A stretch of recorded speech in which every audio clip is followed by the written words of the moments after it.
ತಿನ್ನುತ್ತಾನೆ ವಾಸವಾಗಿತ್ತು. ನದಿಯಲ್ಲಿರುವ ಮೊಸಳೆಗೆ ಹಸಿವೆಯನ್ನು ಕೊಂಡು ತಿನ್ನುವ ಆಸೆ. ಮರದ ಹತ್ತಿರ ಬಂದಿತು, ಕೋತಿಯ ಗೆಳೆತನ ಮಾಡಿತು. ರೆಂಬೆಯಿಂದ ರೆಂಬೆಗೆ, ಹಿಗ್ಗಿನಿಂದ ಹಿಗ್ಗಿಸಿರು, ಕೋತಿಯನ್ನು ಕಂಡಿತು.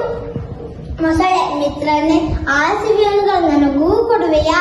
ಓಹೋ, ಆಗಲೇ ತೆಗೆದುಕೋ, ನೀನು ನನ್ನ ಅತಿಥಿ ಎಂದು ಸಾಕಷ್ಟು ಹಣ್ಣುಗಳನ್ನು ಕೋತಿ ಕೊಟ್ಟಿತು. ಮೊಸಳೆ ಹೊಟ್ಟೆ ತುಂಬಾ ತಿಂದಿತು.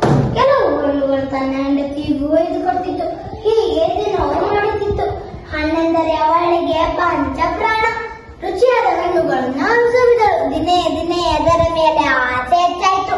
ಬರೋಬ್ಬರು ದುರಾಸೆಗೂ ತಿರುಗಿತು. ಒಂದು ದಿನ ಹೀಗೆ ಅಂದಿತು, ಈ ಹಣ್ಣುಗಳೇ ಎಷ್ಟೊಂದು ರುಚಿ, ಅಂತ ಹಣ್ಣುಗಳು ತಿಂದು ಕೋತಿ ಹೃದಯವನ್ನು ಎಷ್ಟು ರುಚಿ.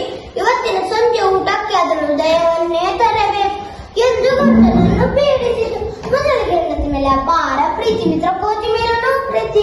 ಅದರ ಸ್ಥಿತಿ ಕಳದಲ್ಲಿ ಸಿಕ್ಕಿಕೊಂಡಂಗಾಯ್ತು. ಒಂದೇ ಸಮನೆ ಹೆಂಡತಿ ಮನಸ್ಸನ್ನು ತಿದ್ದಲು ಯತ್ನಿಸಿದ. ಆಟ ನಡೆಯಲಿಲ್ಲ. ಮೊಸಳೆ ಹೆಂಡತಿದು ಒಂದೇ ಆಟ. ಕೋತಿಯ ಹೃದಯ ಬೇಕೇ ಬೇಕು ಎಂಬುದು ಇದು ಉಭಯ ಸಂಕಟಕೊಂಡಿತು.